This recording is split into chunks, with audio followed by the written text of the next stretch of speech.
पिछले जो हम क्लास में बताए थे दर्पण के बारे में बताए थे, है ना। दर्पण में क्या होता है, परावर्तन होता है, यानी प्रकाश क्या होता है, रिटर्न हो जाता है।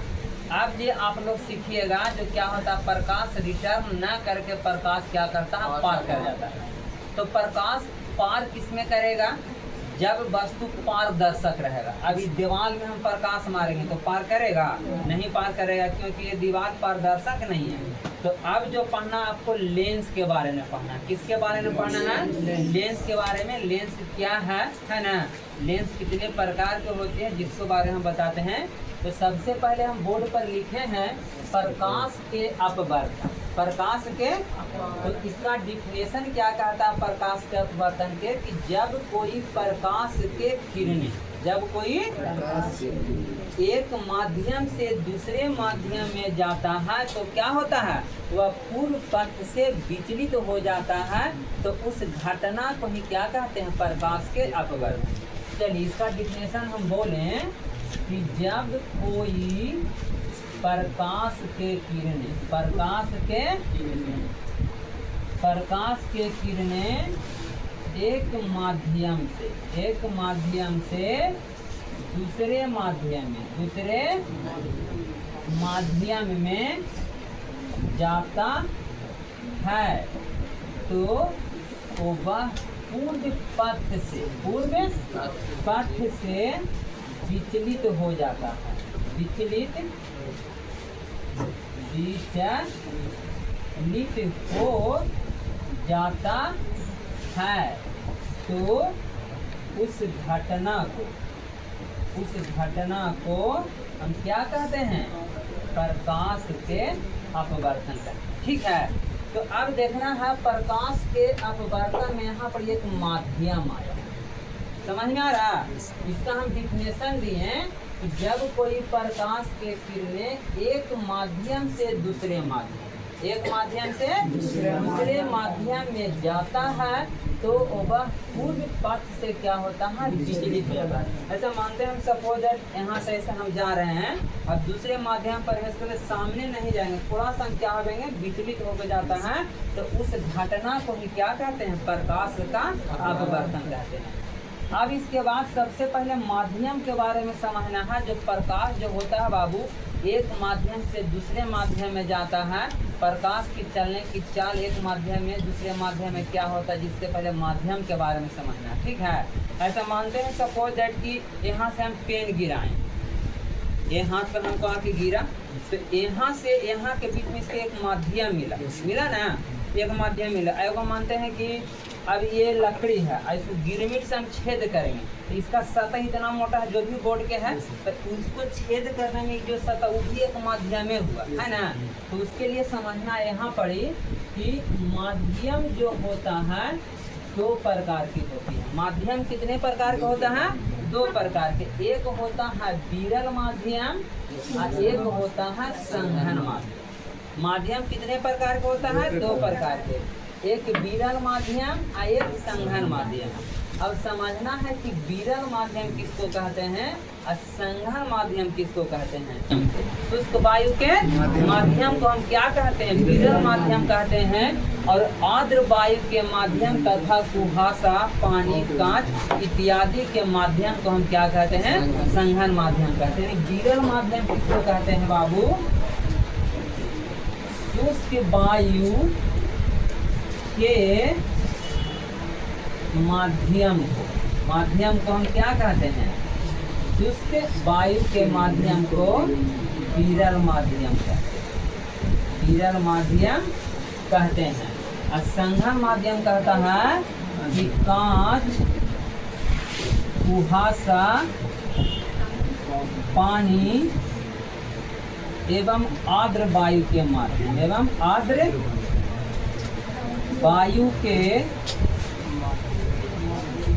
माध्यम को हम क्या कहते हैं, संघन माध्यम कहते हैं। ठीक है। अब समझना है बाबू, माध्यम तो हम समझ लिए कि माध्यम दो प्रकार का होता है। ठीक है। जैसे पेन यहाँ से गिराएं तो ये यहाँ ये क्या है, हवा है। शुष्क वायु का माध्यम इसको हम क्या कहेंगे, विरल माध्यम कहेंगे, है ना। एक होता है कांच और कुहासा, एक पानी होता है। ठीक है। अब कहने का मतलब है कि यदि आपको हम कह दें कि कांच और पानी, ये दोनों का भी हमने डिफिनेशन बताया कि दोनों कौन सी है, ये संघन माध्यम, दोनों क्या है, संघन माध्यम है। लेकिन यदि कहे कि कांच और पानी में विरल कौन है, संघन कौन, ये दोनों के भी, इस दोनों में तुलना किया जाए तो एक विरल बनेगा और एक संघन बनेगा, एक दूसरे के अपेक्षा, एक दूसरे के अपेक्षा। तो उसके लिए सबसे पहले आपको समझना है जो प्रकाश की जो चाल होता है वो भिन्न भिन्न माध्यम में भिन्न भिन्न वेग से चलता है। जैसे सबसे पहला क्या होता है, हवा, यानी शुष्क वायु, क्या शुष्क वायु, जिसको हम निर्वात कहते हैं। तो हवा में जो प्रकाश की चाल होता है बाबू 3 लाख किलोमीटर प्रति सेकंड, इकाई, दहाई, सैकड़ा, हजार, 10,000, लाख, यानी 3 लाख किलोमीटर प्रति सेकंड होता है हवा हो गया। और एक होता है पानी, पानी में प्रकाश की चाल कितना होता है, 2,25,000, 2,25,000 किलोमीटर प्रति सेकंड। और एक होता है कौची, कांच, एक होता है कौची, कांच, कांच में प्रकाश की चाल क्या होता है, 2 लाख, कांच, दहाई, सैकड़ा, हजार, 10,000, लाख, 2 लाख किलोमीटर प्रति सेकंड। अब इस सब की हम तुलना करेंगे तो कांच और पानी की तुलना करते हैं तो कांच की अपेक्षा पानी क्या है, विरल माध्यम, और पानी की अपेक्षा कांच क्या है, संघन माध्यम, है ना। ये दोनों में हम तुलना करते हैं तो पानी की अपेक्षा जो हवा जो है शुष्क वायु है, ये कौन सी है, विरल माध्यम है, और इसके अपेक्षा ये क्या है, संघन माध्यम, है ना। अब चलते हैं, माध्यम भी हम क्लियर कर दिए, संघन माध्यम और विरल माध्यम। प्रकाश के जो अपवर्तन भी क्लियर कर दिए। अब प्रकाश के जो अपवर्तन है इसको हमारे दैनिक जीवन में कुछ उपयोग होता है, ठीक है, कुछ क्या होता है, उपयोग होता है। जैसे उपयोग में आप लोग हम क्या बताते हैं, कहने का मतलब है, तुम लोग देखा होगा कुआं, देखा है कुआं, कुआं में जब पानी भरा रहता है, कुआं में क्या रहता है, मानते हैं कि 20 फीट का कुआं गड्ढा है और उसमें भर ठेवना पानी है, या 4 फीट या 5 फीट पानी है, और ऊपर से हम देखते हैं तो लगता है कि उतना आउ गड्ढा लगता है, या 20 फीट का कुआं है, पूरा पानी से भरा हुआ है ना, 1-2 फीट अगर बाकी है और ऊपर से देखेंगे तो लगता है कि 2 फीट अंदर गड्ढे, 2 फीट पानी है। तो ये सब किसके कारण होता है, प्रकाश के अपवर्तन के कारण होता है, क्योंकि हमारे आँख का प्रकाश पहले वायु शून्य माध्यम से पानी में जाता है पानी में, तो वहाँ क्या होता है, आगे हम फिगर पार के समझाते हैं कि जब प्रकाश यदि विरल से संघन में या संघन से विरल में जाता है तो क्या प्रतिक्रिया जो होती है वो फिगर पार के हम बताते हैं। पहले आपको हम एग्जाम्पल समझा देते हैं कि ये सब प्रकाश के अपवर्तन का नियम होता है। जब तुम लोग देखा होगा प्रकाश के अपवर्तन की, मानते एक काम करिए आप लोग, यहाँ एक कटोरा ले लीजिए या कोई पात्र ले लीजिए, और यहाँ पर क्या हम सिक्का धर देते हैं, यहाँ क्या धरते हैं, और यहाँ पर कोई आदमी पहले खड़ा हुआ, तो यहाँ तो हम खड़ा है तो इसको देखेंगे कि सिक्का हमको दिख रहा है, ठीक है, लेकिन धीरे धीरे इसको बैक आके जाएंगे, धीरे धीरे बैक, इतना बैक चल जाओ कि जब तुम्हारा आँख से सिक्का क्या हो जाए, ओझल हो जाए। अब यहाँ तुम चलेगा, यहाँ चलेगा तो सिक्का तुमको नहीं दिखेगा। क्यों नहीं दिखेगा, क्योंकि आँख से जो प्रकाश जा रहा है उस सिक्का पर पड़ ही नहीं रहा, क्या हो रहा है, आगे जा रहा है, आगे जा रहा है ना।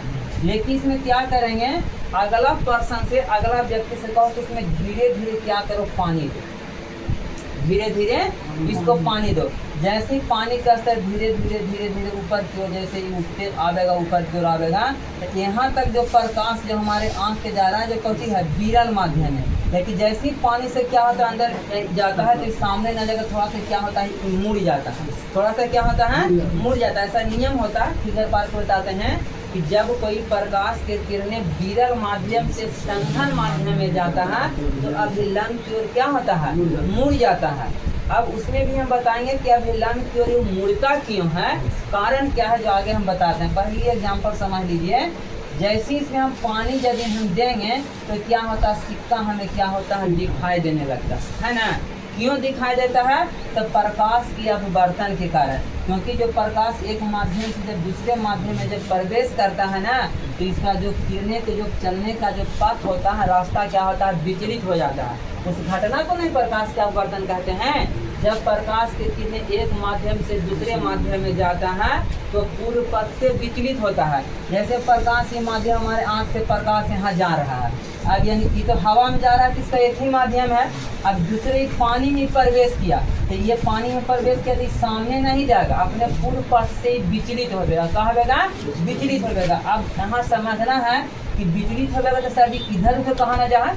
हाँ, तू तो सवाल कर सकता है कि विचलित होगा तो हम परियामा को थोड़ा सा टेढ़ा भाग देते हैं, है ना, लेकिन वो ऐसे नहीं जाएगा, ये कैसे आगा अभिलंब की ओर मुड़ता है। क्यों? उसके लिए आपको मानते हैं कि एग्जाम्पल देखें, हम समझा ही देते हैं। पहले ही कोई पर्सन अगर दौड़ के हाई स्पीड में जा रहा है और उसको थोड़ा क्या करेंगे, टॉर्चर कर देंगे, तो उसका गति क्या होता है? कम जाता है, कमता है ना। ये प्रकाश की जो किरणें हैं अधिक अणुओं से टकरा के पार करता है तो क्या होता है? थोड़ा सा अभिलंब की ओर क्या होता है? मुड़ जाता है। क्या होता है? अभिलंब की ओर मुड़ जाता है, जिससे क्या होता है? सिक्का दिखाई देने लगता है। ये सब किसके एग्जाम्पल है? प्रकाश के अपवर्तन के कारण, है ना। या गिलास में हम पेन धरेंगे तो देखेंगे वो वास्तविक तौर पर तिरछा मुड़ा हुआ प्रतीत होता है। क्या होता है? तिरछा मुड़ा हुआ प्रतीत होता है। या फिर रसगुल्ला जो होता है, जैसे कोई पात्र में हम धरते हैं तो वास्तविक आकार से क्या होता है? बड़ा दिखाई देता है। अब आगे आपको समझना ये चीज़ है कि जब विरल माध्यम से जब कोई प्रकाश संघन माध्यम में जाता है या संघन माध्यम से विरल माध्यम में जाता है तो क्या प्रतिक्रिया मिलता है, जिसको समझना है। चलिए सबसे पहले हम माध्यम पार लेते हैं इस टाइप से, ये है ना, ये क्या है? ये माध्यम पार लिया। अब इसमें यदि कोई प्रकाश की किरणें, ये क्या हो गया? अभिलंब हो गया। क्या हो गया? अभिलंब। इसमें यदि कोई प्रकाश की किरणें ऐसे ही आ रहा है, ये बाई शून्य माध्यम में आ रहा है, ये कौन माध्यम हो गया? विरल माध्यम। नीचे कौन सी है? संघन माध्यम, है ना। तो याद रखना कि जब कोई प्रकाश की किरणें विरल माध्यम से संघन माध्यम में जाता है तो क्या होता है? अब यहाँ से देखो, इसे सामने आएगा तो जैसे यहाँ पर आता है ये, तो ये सामने न जाकर थोड़ा सा क्या होता है? नीचे की ओर मुड़ जाता है। अभी नीचे की ओर क्यों मुड़ा? क्योंकि यहाँ से अधिक गति से प्रकाश आ रहा है। यहाँ से क्या आ रहा है? अधिक गति से प्रकाश आ रहा है। ये हवा में बहुत कम अणुओं से इसका प्रकाश गुजर रहा है, लेकिन जैसे ही नीचे आर्द्र वायु में नीचे क्या है, मान लो कि कांच है या पानी है, इसमें अधिक अणुओं से ये इसका प्रकाश टकराते हुए जाता है, जिसके कारण इसका गति क्या होता है? रुक जाता है। और रुक जाने के कारण क्या होता है? अभिलंब की ओर मुड़ जाता है ना। यानी कि विरल माध्यम संघन माध्यम पहला कहता है कि जब कोई प्रकाश के किरणें, जब कोई प्रकाश के किरणें, इधर ले लेते हैं, यानी जब कोई प्रकाश के किरणें विरल माध्यम से संघन माध्यम में जाता है तो वह अभिलंब की और क्या होता है जी? मुड़ जाता है। अभिलंब की ओर क्या होता है? मुड़ जाता है। दूसरा नियम कहता है कि जब कोई प्रकाश के किरणें संघन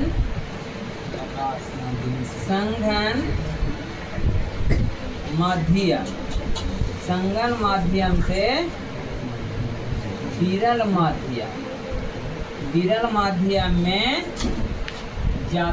विरल माध्यम में जाता है तो वह अभिलंब से दूर भागता। ठीक है, ये दोनों नियम याद रखना, यहाँ समझना है। देखिए एक ई हुआ, इसको हम क्या कहते हैं? अभिलंब कहते हैं। अभिलंब ये क्या हो गया? आपतित किरण। ऐसे ये प्रकाश आ रहा है, ये जो ऐसे थोड़ा सा मुड़ के जा रहा है, इसको हम क्या कहेंगे? अपवर्तित किरण। इसको क्या कहते हैं? अपवर्तित किरण कहते हैं। क्या कहते हैं? यहाँ पर क्या है? आपतन बिंदु है। आपतन बिंदु, है ना। ये तो अभिलंब हो ही गया। चलिए इसको थोड़ा सा समझिए। पहले आपको दर्पण में भी आपतित किरण, परावर्तित किरण, आपतन बिंदु, अभिलंब हम क्लियर किए थे। इसमें थोड़ा पहले समझना है कि आपतित किरण किसको कहते हैं। जब कोई प्रकाश के किरणें, जब कोई प्रकाश के किरणें किसी सतह पर पड़ता है तो उस किरण को हम क्या कहते हैं, आपतित किरण। और जब कोई प्रकाश के किरणें, है ना, एक माध्यम से दूसरे माध्यम में जाता है तो वह पूर्व पथ से क्या होता है, विचलित हो जाता है। जब कोई प्रकाश के किरणें एक माध्यम से दूसरे माध्यम में जाता है तो क्या होता है, वह पूर्व पथ से विचलित हो जाता है। तो उस किरण को हम क्या कहते हैं, अपवर्तित किरण कहते हैं। ठीक है, अपवर्तित किरण कहते हैं। एक होता है आपतन बिंदु, यानी आपतित किरण जिस बिंदु पर पड़ता है ना, दो माध्यमों को अलग करने वाली जिस बिंदु पर पड़ता है उस बिंदु को हम क्या कहते हैं, आपतन बिंदु। अब जैसे आपको परीक्षा में पूछ दे कि आपतन बिंदु किसको कहते हैं, तो वहाँ ये नहीं पूछेगा कि लेंस के आपतन बिंदु या दर्पण के आपतन बिंदु। पूछेगा कि आपतित किरण किसको कहते हैं, ये नहीं पूछेगा कि लेंस की आपतित किरण की, दर्पण के आपतित किरण, है ना। आपको एक ही वो खाली दर्पण वाला बताएं कि जब कोई प्रकाश से किरण किसी सतह पर पड़ता है तो उस किरण को हम क्या कहते हैं, आपतित किरण। और आपतित किरण जिस बिंदु पर पड़ता है उस बिंदु को हम क्या कहते हैं, आपतन बिंदु। लेकिन यदि हम लेंस पढ़ा रहे हैं इसमें इसका हम डिफिनेशन दे सकते हैं कि आपतित किरण दो माध्यमों को अलग करने वाली जिस बिंदु पर पड़ता है उस बिंदु को हम क्या कहते हैं, आपतन बिंदु कहते हैं। और आपतन बिंदु पर खींचे गए लंब को हम क्या कहते हैं, अभिलंब कहते हैं, है ना। और एक होता है आपतन कोण, होता है आपतन कोण जिसको हम आई से सूचित करते हैं। और एक होता है कौची, अपवर्तन कोण, जिसके दर्पण में हम पढ़ाए थे आपतन कोण और परावर्तन कोण। दर्पण में क्या पढ़ाए थे, आपतन कोण और परावर्तन कोण। लेकिन इसमें होता आपतन कोण और कौन होता है, अपवर्तन कोण। आपतन कोण और अपवर्तन कोण, जिसे आर से सूचित करते हैं और आपतन कोण को सूचित किससे करते हैं, आई से सूचित करते हैं। चलिए एक बार हम फिर से इसको रिपीट कर देते हैं, आप लोग याद कर लेना है। आपतित किरण जब कोई प्रकाश के किरणें किसी सतह पर पड़ता है तो उस किरण को आपतित किरण कहते हैं। आपतन बिंदु, आपतित किरण जिस बिंदु पर पड़ता है उसे क्या कहते हैं, आपतन बिंदु। संख्या लिखा है तरीके वाला बोल देना है। फिर ये क्या होता है, अपवर्तित किरण। तो कहेंगे कि जब कोई प्रकाश के किरणें एक माध्यम से दूसरे माध्यम में जाता है तो वह पूर्व पथ से विचलित हो जाता है तो उस किरण को हम क्या कहेंगे, अपवर्तित किरण कहेंगे। एक होता है अभिलंब, आपतन बिंदु पर खींचे गए लंब को हम क्या कहते हैं, अभिलंब कहते हैं। अब एक होता है आपतन कोण, तो आपतन कोण किसको कहते हैं, अभिलंब और आपतित किरण के बीच के कोण को हम क्या कहते हैं, आपतन कोण, जिसे आई से सूचित करते हैं। एक होता है अपवर्तन कोण, तो अपवर्तन कोण क्या कहता है कि अपवर्तित किरण और अभिलंब के बीच के कोण को, अपवर्तित किरण और अभिलंब के बीच के कोण को हम क्या कहते हैं, अपवर्तन कोण कहते हैं। अभी जो दोनों पॉइंट लिखा गया इस पर विशेष करके ध्यान देना है जी। जब कोई प्रकाश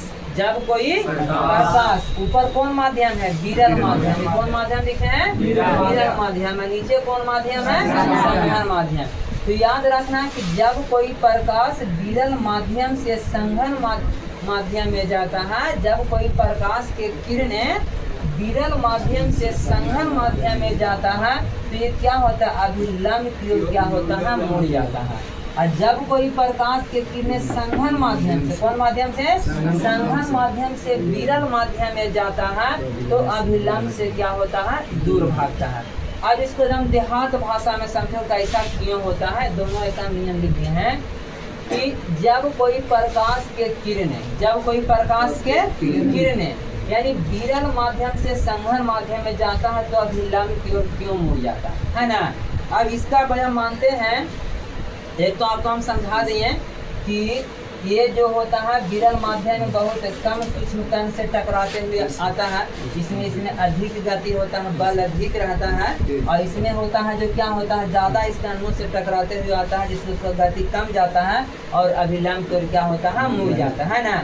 और इधर कहता है कि एक पर्सन है रोज ये रहते हैं छोहरा किसमिस खाएगा है ना, तो थोड़ा पहलवान जाती रहती ना, आज 10 दिन के बाद थोड़ा कम कर दें, नीमक का रोटी दें, तो कमजोर ना होता है, तो कमजोर कम जाए तो कौची होगा नीचे की ओर झुक जाता है।